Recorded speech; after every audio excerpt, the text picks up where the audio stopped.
Good morning students, मैं दीपा रावत आज आपके लिए लेके आई हूँ कक्षा 10 के गणित चैप्टर 7 निर्देशांक ज्यामिति प्रश्नावली 7.1 का question number 2 and question number 3। तो बढ़ते हैं बच्चों क्वेश्चन नंबर 2 की ओर।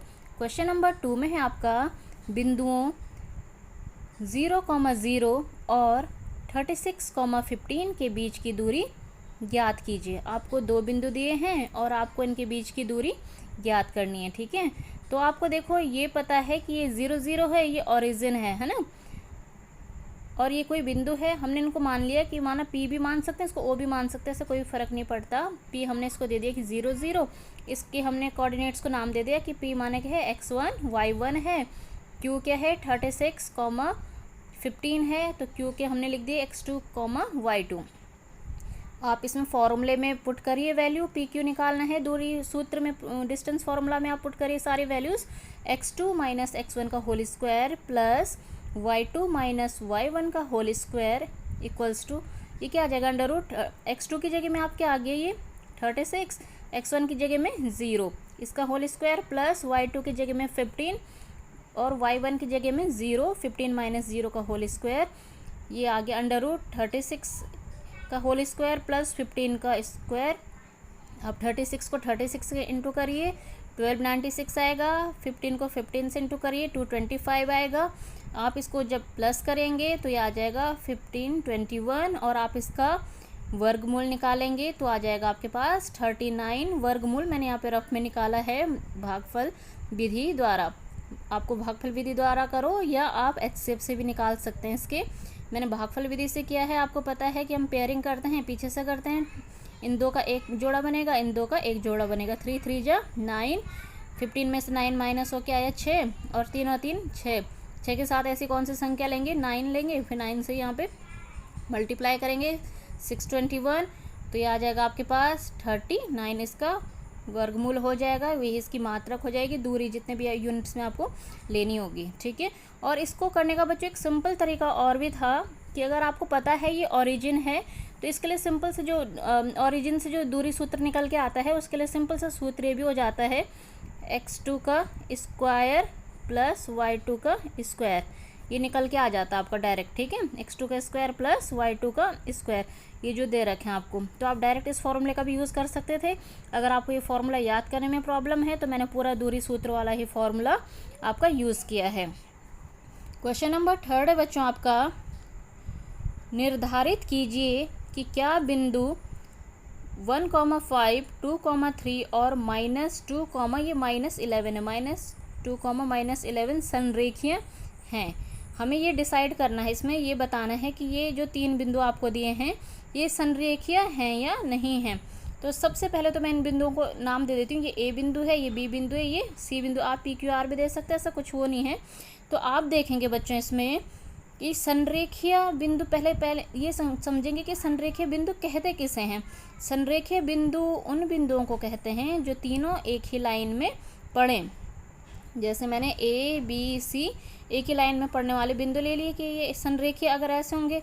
अगर ये असंरेखीय नहीं है तो क्या होगा, कोई भी दो बिंदु एक लाइन में पड़ेंगे लेकिन तीसरा बिंदु उस लाइन पे नहीं पड़ेगा। जैसे ये मैंने दो बिंदु एक लाइन में ले लिए लेकिन तीसरा बिंदु यहाँ है, इसके लिए जैसे एक बिंदु ये है, एक बिंदु ये है, एक बिंदु ये, अगर मैं लाइन जोड़ूँ तो ये दो तो एक में पड़ रहे हैं लेकिन ये तीसरा बिंदु इस लाइन पे नहीं पड़ रहा है। ठीक है, तो आपको समझना है संरेखीय और असंरेखीय। और जब आपको पता है बच्चों, जब संरेखीय ये बिंदु होंगे तो इनका क्या होने वाला है, अगर मैं इन दोनों के बीच इस दूरी को और इस वाली दूरी को जोड़ूं तो मुझे कुल दूरी ये मिलनी चाहिए। कि माना मैं ये बोलूं कि अगर ये टोटल दूरी कितनी है, माना कि 5 है, अगर मैं ये मान लूँ, ये 2 है और ये 3 है, तो यानी कि 2 + 3 करके ही क्या आना चाहिए, 5 आना चाहिए। तो यानी कि संरेखीय होने के लिए जो शर्त है वो क्या है, आपके पास ए बी की दूरी और BC की दूरी जोड़ के पूरी AC की दूरी निकलनी चाहिए। तो यहाँ पे मैंने संरेखीय होने की शर्त लिखी है कि AB + BC इक्वल्स टू क्या होना चाहिए आपके पास, AC। अब निकालिए बच्चों आप सारी चीज़ें। अब पहले आप AB को फाइंड आउट करिए। AB को फाइंड आउट करने का क्या तरीका है, AB के बीच की दूरी। तो कैसे करेंगे, आपको पता था कि इनके कोऑर्डिनेट्स क्या थे, ए के बिंदु क्या थे आपके पास 1,5 और बी के आपके पास क्या थे 2,3। तो करिए, इसको हमने x1 माना है, इसको y1 माना है, इसको हमने x2 माना है, इसको y2 माना है। तो जब आप इसको करेंगे तो क्या आएगा आपके पास, आप करिए x2 माइनस x1 2 माइनस 1 का होल स्क्वायर प्लस 3 माइनस 5 का होल स्क्वायर। आप इसको करेंगे, ये आ जाएगा आपके पास 1 स्क्वायर प्लस माइनस 2 का स्क्वायर, ये 1 आ जाएगा, 4 आ जाएगा, ये √5 आ जाएगा। उसी ढंग से बच्चों बी सी निकालेंगे। आपको पता है कि बी के कोऑर्डिनेट्स क्या थे, बी क्या था आपके पास 2,3 और सी क्या था आपके पास -2, -11। तो बस इसको आपने क्या मान लिया, x1 y1 मान लिया, x1 y1 x2 y2, ये x2 y2 मानो, x3 y3 मानो, कोई फ़र्क इनसे नहीं पड़ने वाला। बस आपको देखना है कि हमने बाद वाले से पहले वाले की दूरी घटाते हैं ना, जैसे 2 - 2 और प्लस -1 -11 -3। तो ये सॉल्व करके ये आया आपके पास। उसी ढंग से आपको पता है ए सी, तो ए के कोऑर्डिनेट्स आपको पता है क्या हैं 1,5 एंड आपको पता है सी के क्या हैं आपके पास कोऑर्डिनेट्स -2, -11 -2, -11। तो आपने करा इसको 2 - 1 प्लस -11 -5, इसको सॉल्व करिए, ये आएगा। अब आपके पास ए बी भी निकल चुका है, बी सी निकल चुका है, ए सी निकल चुका है।